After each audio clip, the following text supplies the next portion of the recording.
ప్రియమైన వాళ్ళారా, ప్రభువైన యేసుక్రీస్తు నామములో ఈ యొక్క ఉదయకాల సమయాన మీ అందరికీ నా హృదయపూర్వక వందనాలు తెలుపుకొంచున్నాను. ఈ రోజంతా కూడా మీరు చేయబడిన అన్ని విషయాల్లో దేవుని హస్తం మీకు తోడయుండి మీకు జయాన్ని కలుగు చేయనుగాక. పెదవులు అనేటువంటి అంశం మీద మనం ఈరోజు దేవుని వాక్యాన్ని ధ్యానించుకోబోతున్నామండి.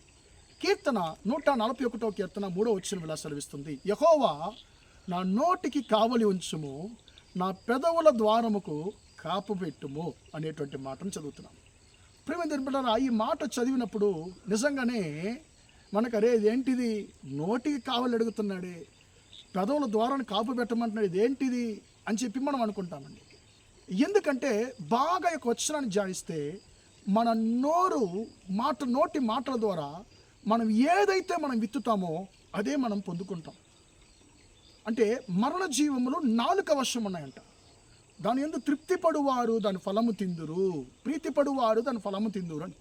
ప్రియమైన పిల్లరా, చాలా సార్లు మన నోటు నుండి మంచి మాటలు మాట్లాడతామో లేదో అవిశ్వాసముతో నిండిన మాటలు, ప్రియమైన పిల్లరా, అంటే అవనమ్మకముతో నిండినటువంటి మాటలను మనము మాట్లాడుతూ ఉంటాం. కీడైన మాటలు మాట్లాడుతూ ఉంటాం.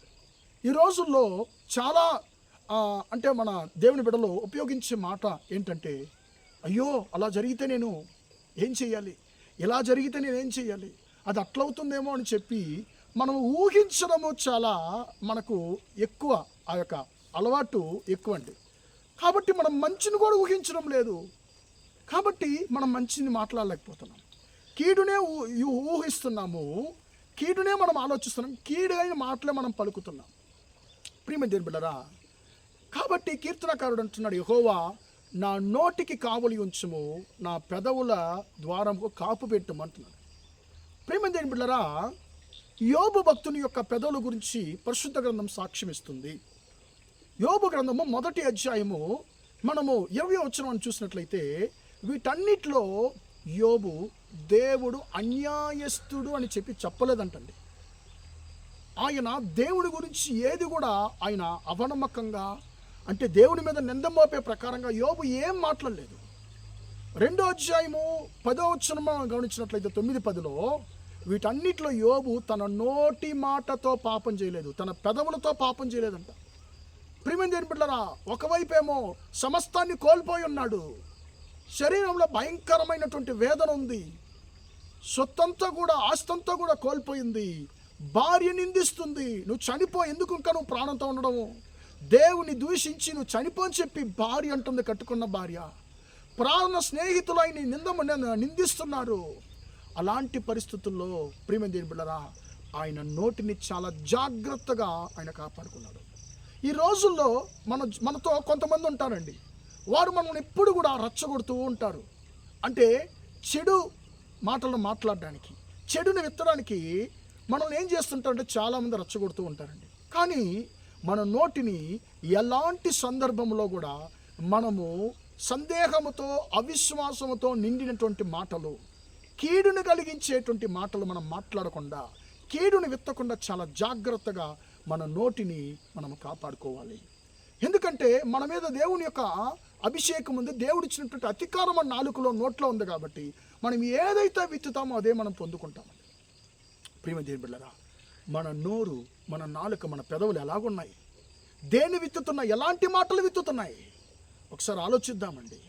ఈ రోజుల్లో చాలామంది జీవితంలో ఎందుకు అసలు మేలు జరగడం లేదు, మంచి జరగడం లేదు, కారణం ఏంటంటే ప్రియులారా, వారి నోరు తెరిస్తేనే వారు నోరు నుండి ఎలాంటి మాటలు బయలుదేరుతాయంటే కీడు, అవిశ్వాసముతో, అవనమ్మకముతో నిండినటువంటి మాటలే బయలుదేరుతాయి. ప్రియమైన దేవుని బిడ్డలారా, అలాగా కీడు కీడు కీడు ఎప్పుడు కీడును సంబంధించిన మాటలు మాట్లాడితే వారి జీవితంలో కీడు తప్ప మేలు జరగదండి. ఎలా జరుగుతుంది?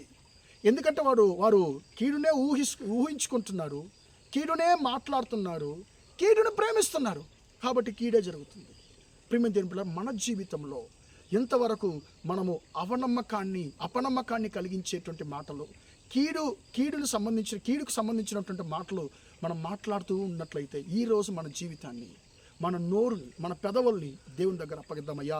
నా నోటికి కావలి ఉంచయ్యా, నా పెదవుల ద్వారాన్ని తండ్రి, నా పెదవుల ద్వారముకు కాపు పెట్టయ్యా అని చెప్పి మనం దేవుణ్ణి అడుగుతాము. మన యొక్క పెదవులు నోరు యోబు యొక్క పెదవులు నోరు వలె ఉండునుగాక.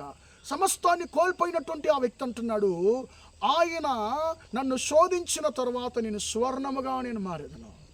అయ్యా, నువ్వు నా జీవితంలో సమస్తాన్ని చేయగలవు, నీవు ఉద్దేశించినది నిష్ఫలము కాదని చెప్పి యోబు మంచినే విత్తుతున్నాడు సమస్తాన్ని కోల్పోయినటువంటి సందర్భంలో కూడా. కాబట్టి ఆయన మంచిని పొందుకున్నాడు. మనం కూడా మన నోటి మాటలతో మంచి మాత్రమే విత్తుదాము, మంచిని పొందుకుందాము. మన నోటిని, మన పెదవులను దేవుని చేతికి మనం అప్పగిద్దాం. ప్రార్థన చేద్దామా? ప్రేమగల మా తండ్రి, దయగల దేవ, ఇంతవరకు ఈ మాటలు విన్న తండ్రి, నీ బిడ్డలు మీరు దీవించండి, ఆశీర్వదించండి అయ్యా. తండ్రి, మా యొక్క నోటి మాటలు చాలాసార్లు కీడు సంబంధించిన మాటలుగానే, కీడును కలిగించేటువంటి మాటలుగానే ఉంటున్నాయి అయ్యా. అందు నిమిత్తంగా మేము పొందుకుంటున్నాం, మంచి పొందుకోలేకపోతున్నాం, ఆశించి కూడా మంచిని పొందుకోలేకపోతున్నాం అయ్యా. కాబట్టి తండ్రి, మా యొక్క నోటికి తండ్రి మీరు కావలి ఉంచమని ప్రార్థిస్తున్నాం. కీడును మాట్లాడకుండా అయ్యా, కీడు మాటలు పలకకుండా మా నోటికి కావలి ఉంచమని ప్రార్థిస్తున్నాం. మా పెదవుల ద్వారానికి నీ కాపబెట్టమని ప్రార్థిస్తున్నాను అయ్యా. తండ్రి, మా సహోదరుల జీవితంలో తండ్రి అవిశ్వాసమైన మాటలు విత్తి తండ్రి ఏ యొక్క ఆశీర్వాదాన్ని పొందుకోలేక సమస్తాన్ని కోల్పోయినటువంటి నీ బిడ్డల జీవితాన్ని ఒకసారి జ్ఞాపకం చేసుకోండి అయ్యా. అయ్యా, వారి జీవితాన్ని మార్చమని ప్రార్థిస్తున్నాను.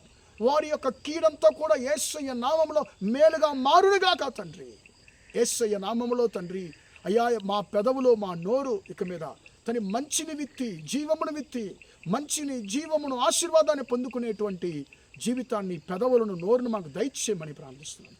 ఈరోజంతా కూడా మా సహోదరులు చేసే అన్ని విషయాల్లో మీ హస్తం తోడు నన్ను ఆశీర్వదించమని యేసయ్య నామములో ప్రార్థించడానికి వేడుకొనిచున్నాను తండ్రి. ఆమేన్, ఆమేన్.